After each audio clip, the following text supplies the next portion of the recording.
are listening to and streaming A More Perfect Union on KBLA Talk 1580. I'm Dr. Nii-Quartelai Corte and really excited to welcome my next guest, who is a Grammy Award winning music historian, author, and producer who teaches at NYU's Clive Davis Institute for Recorded Music.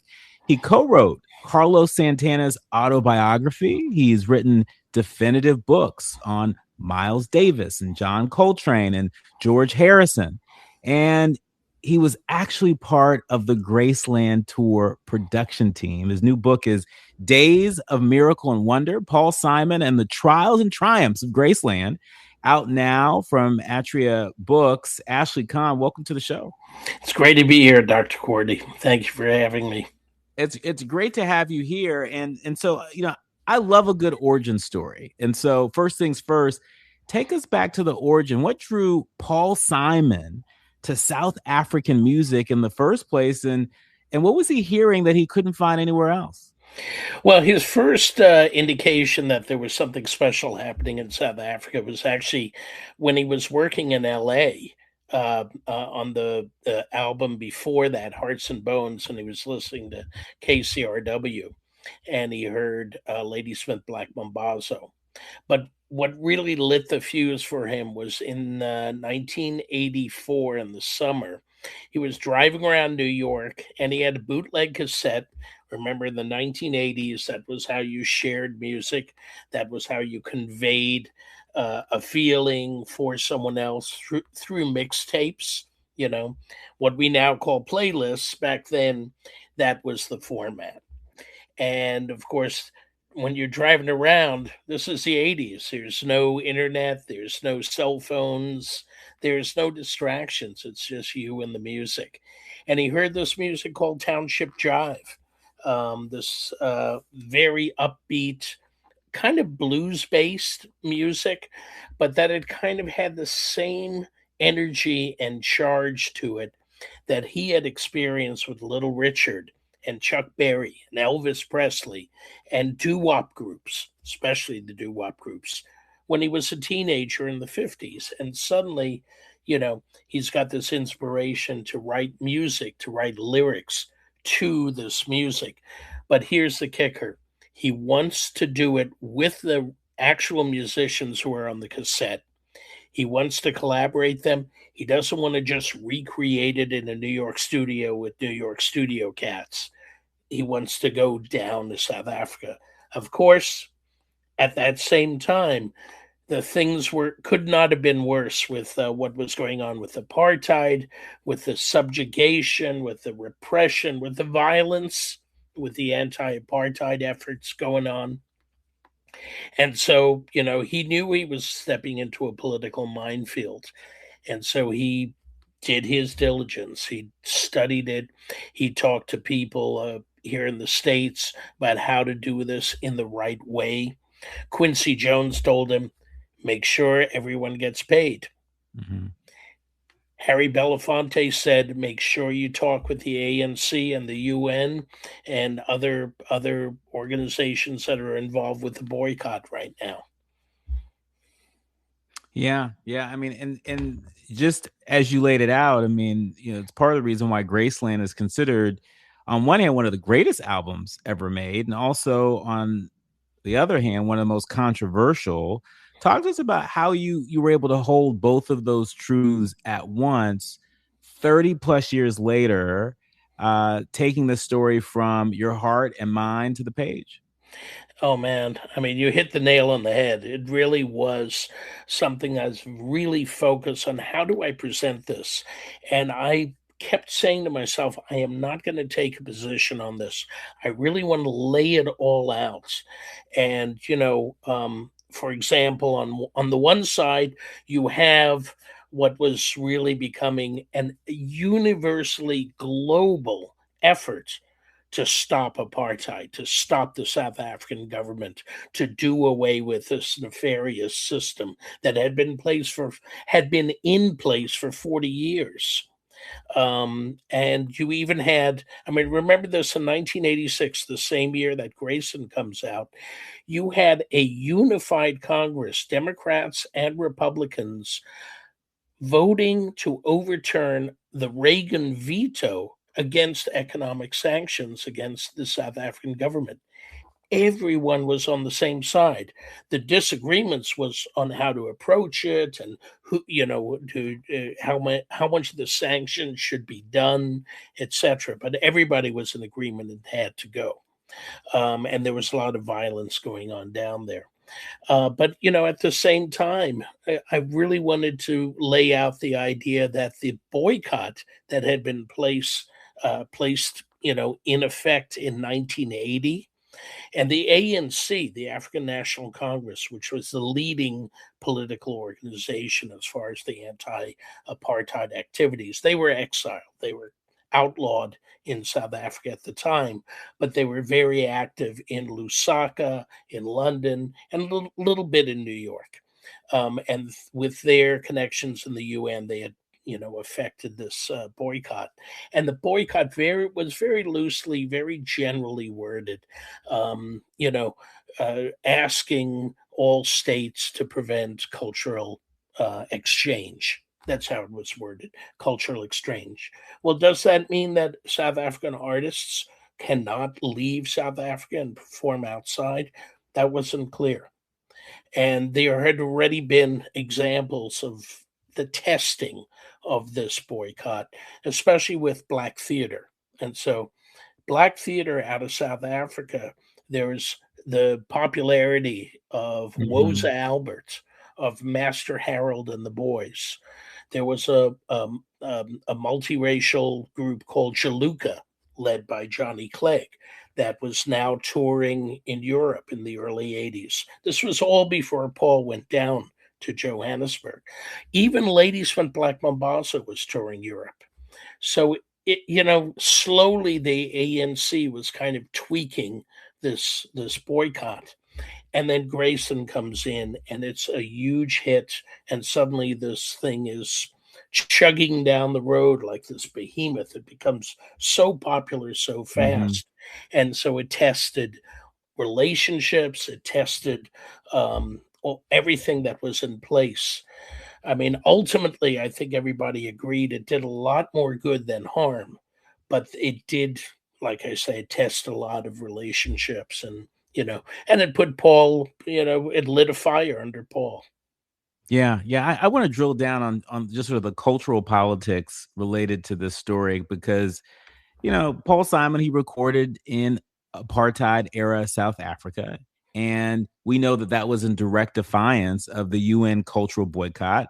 But I want you to sort of walk us through as best you can why he made that choice and what that backlash actually looked like Sure. at the time. Yeah.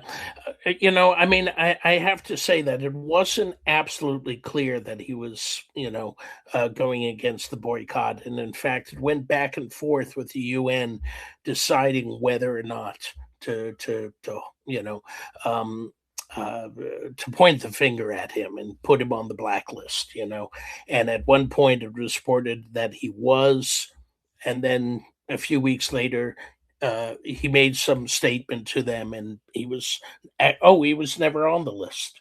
You know, so it was a very sort of gray area.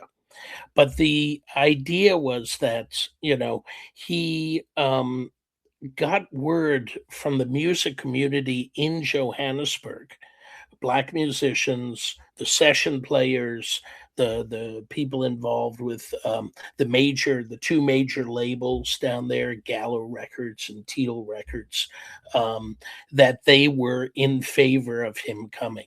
So whatever existed as far as a musicians union or collective, they gave him the thumbs up, and they were not involved with the ANC. And of course, remember the ANC was not an elected representative yet.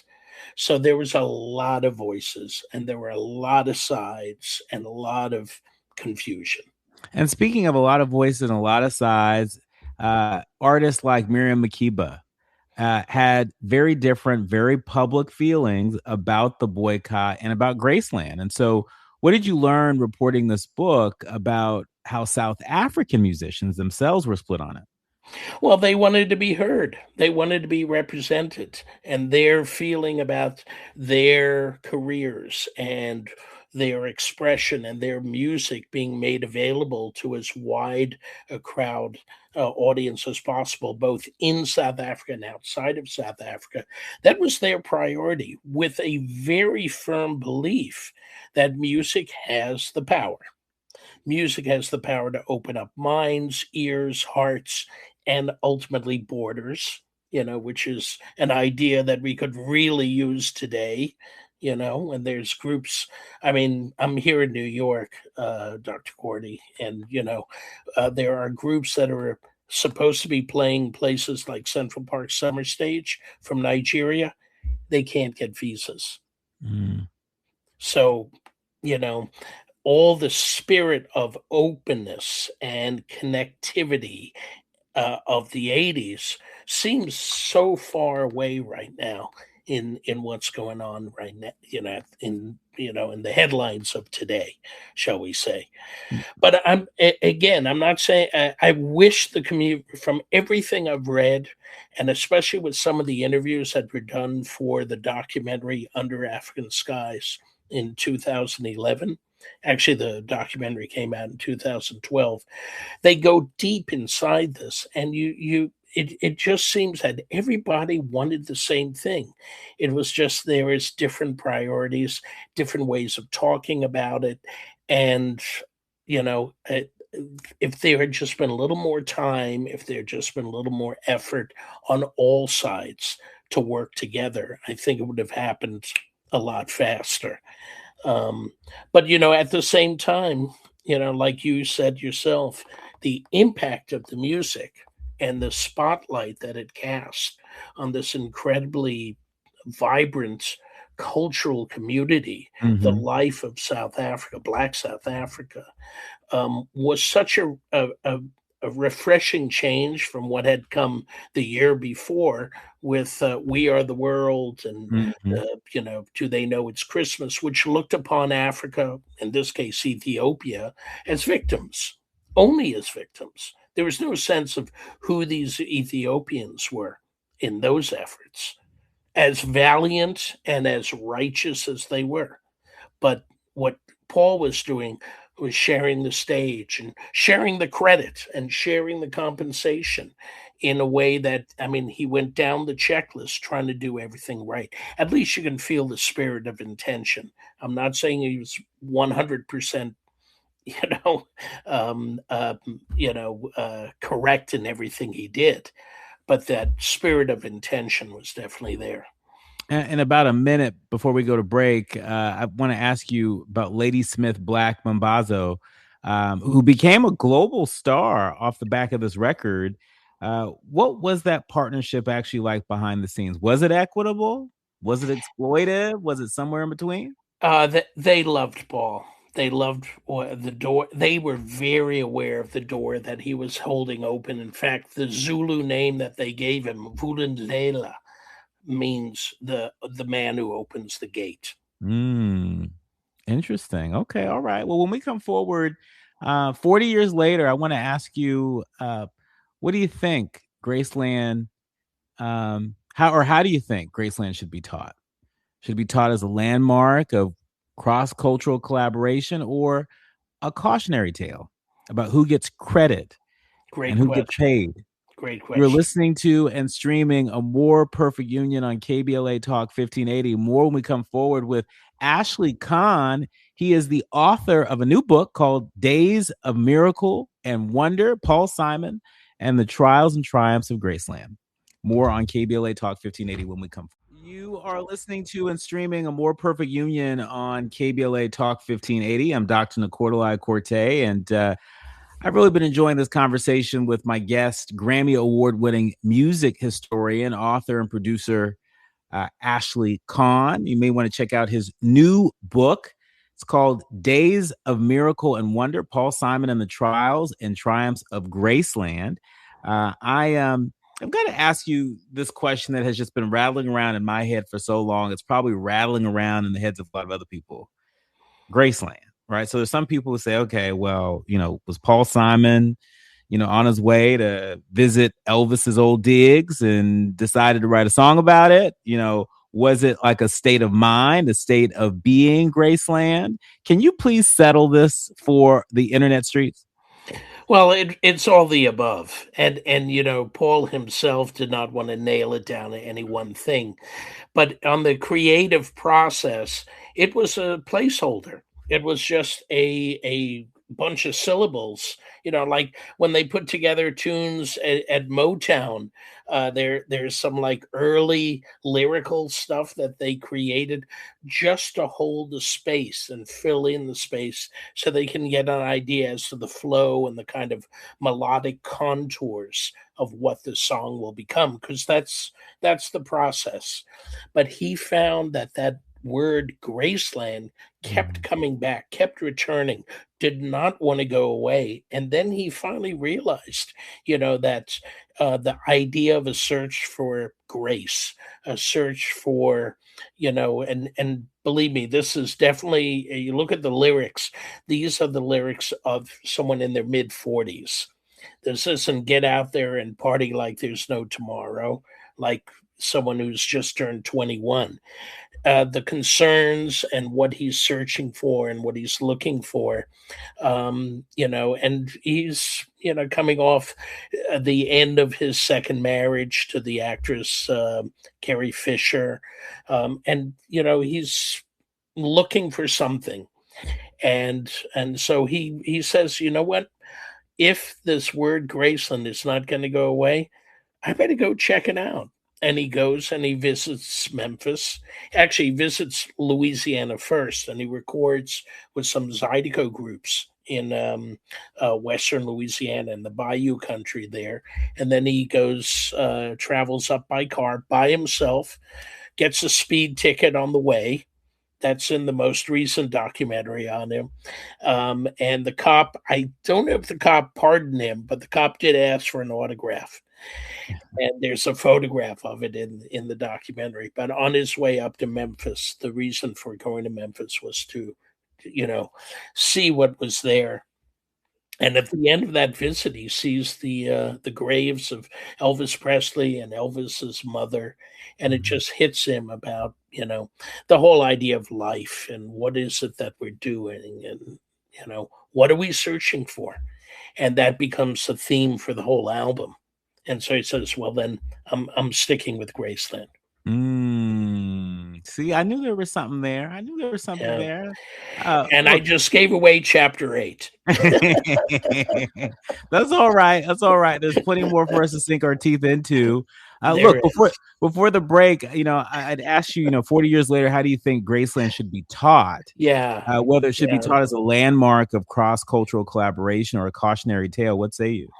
Well, listen, I don't think there's any perfect example of collaboration. And the idea of appropriation, of course, implies some lack of equality in the creative and commercial and economic aspects of that creative collision, if you will.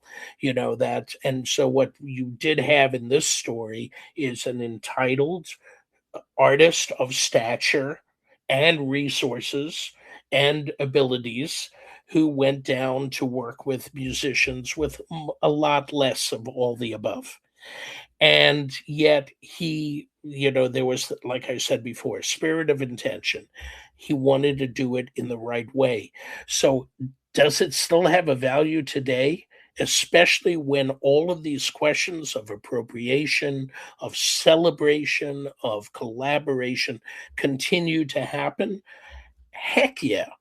I mean, this is an example of someone who really tried to do it right. And I think to understand the intricacies of what was happening politically, what was going on culturally, and the kind of checkpoints along the way that he gave himself is absolutely educational and Mhm. speaks even to what's going on today. It's interesting, at the height of LBM, There was a conversation done for New York Magazine between two music journalists who were comparing, and the whole idea was, is cultural borrowing always appropriation? That's the title.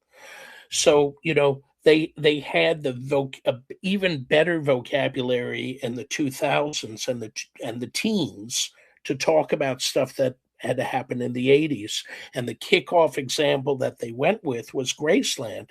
And then they were comparing what Paul Simon did to say what Iggy Azalea was doing, as far Mm, as, or Macklemore, if you can remember that. And mhm. believe me, Paul, they talked about how he was a lot more conscious in what he was trying to do than what was happening in the teens.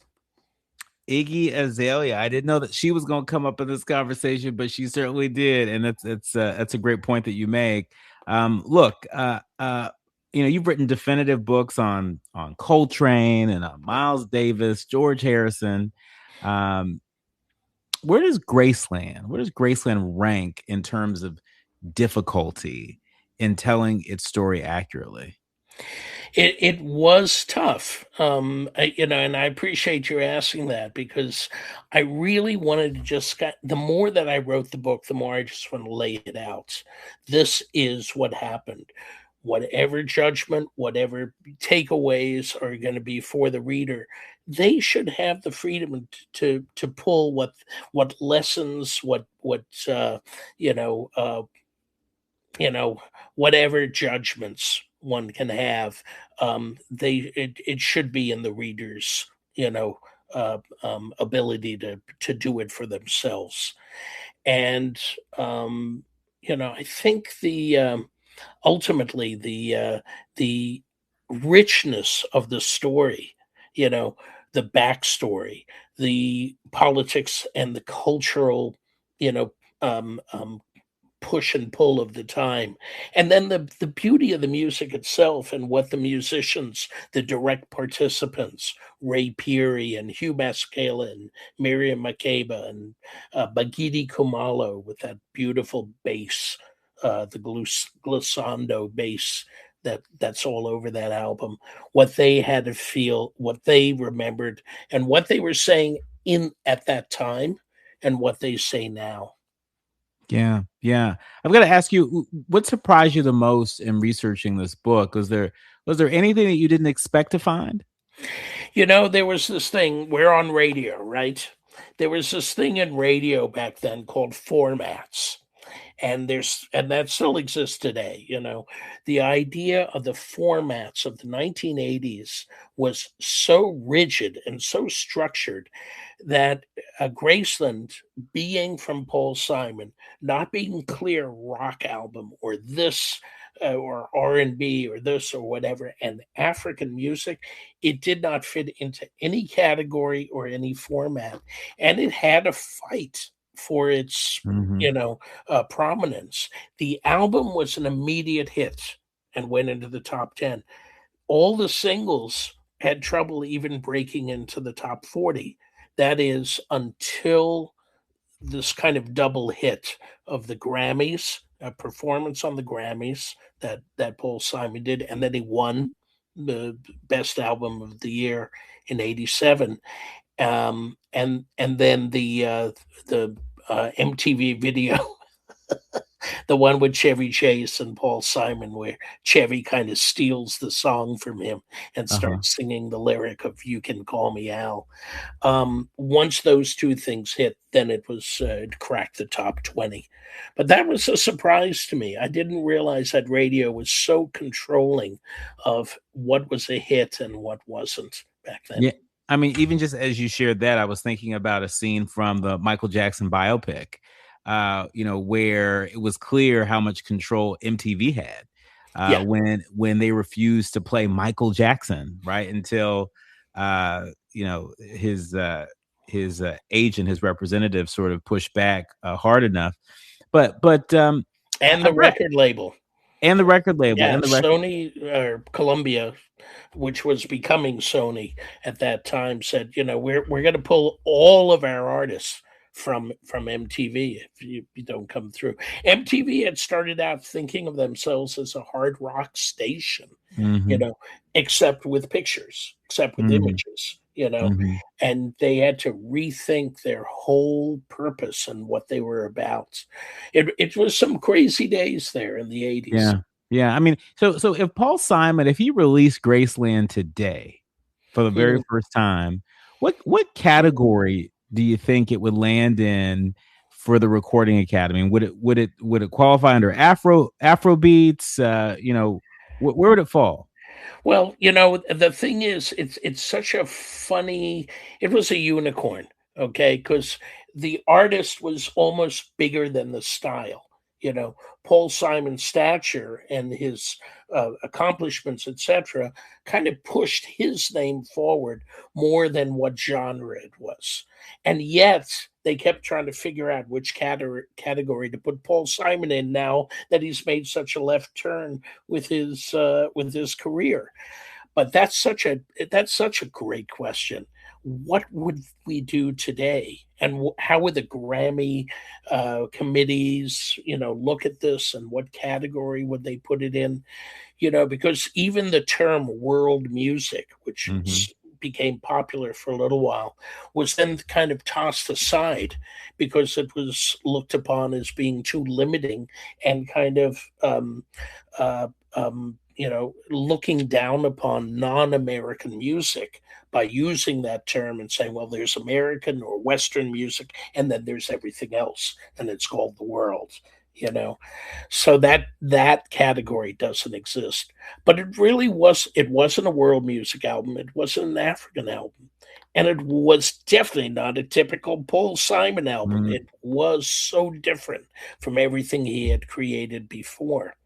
So I think we would have as much trouble today as we did back then. It's the wow. role of categories in music. I mean, there was that piece in the New York Times about BTS and the whole K-pop sensation right now. Should they be in the Asian categories, which the Grammys just created, or should they be in the pop US category?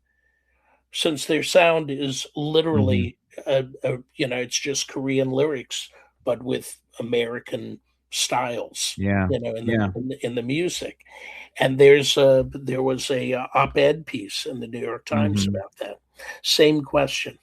Yeah, yeah. In our remaining minutes with you, Ashley, for listeners who only know the singles, "You Can Call Me Al" or "Diamonds on the Soles of Her Shoes," what's a deep cut on this album, Graceland, that we need to go back and really sit with? Under African Skies. It's a beautiful, beautiful ballad, and the opening verse is all about one of my best friends who's no longer with us, Joseph Shabalala. And my entry into the music business was as tour manager with Ladysmith Black Mambazo. And being with him for 3 straight years, traveling and being with him every day, I would not be the person I am today had it not been for Joseph. That song always touches me deep. Well, I'm going to listen to that this evening in honor of your friend Joseph, and just because it is an album that I remember listening to again and again as a kid. My dad was born and raised in Ghana, and so just sort of the African beats are sort of a part of the soundtrack to my growing up when Of that stereo course. was blaring in our house, and so. Uh, Ghanaian music is so rich, and it's such a beautiful legacy there too. Yeah, yeah. We'll have to have you back again, Ashley. We could go on and on and on. This book is a master class. It is called Days of Miracle and Wonder, Paul Simon and the Trials and Triumphs of Graceland. It's out now everywhere books are sold. Ashley Kahn, thank you so much for joining us here on A More Perfect Union. Thank you so much. I look forward to the next time, Dr. Cordy. Thank you. Absolutely. You're listening to and streaming A More Perfect Union on KBLA Talk 1580. We're talking about Oprah Winfrey, who's talking about Dr. Oz and Dr. Phil when we come forward.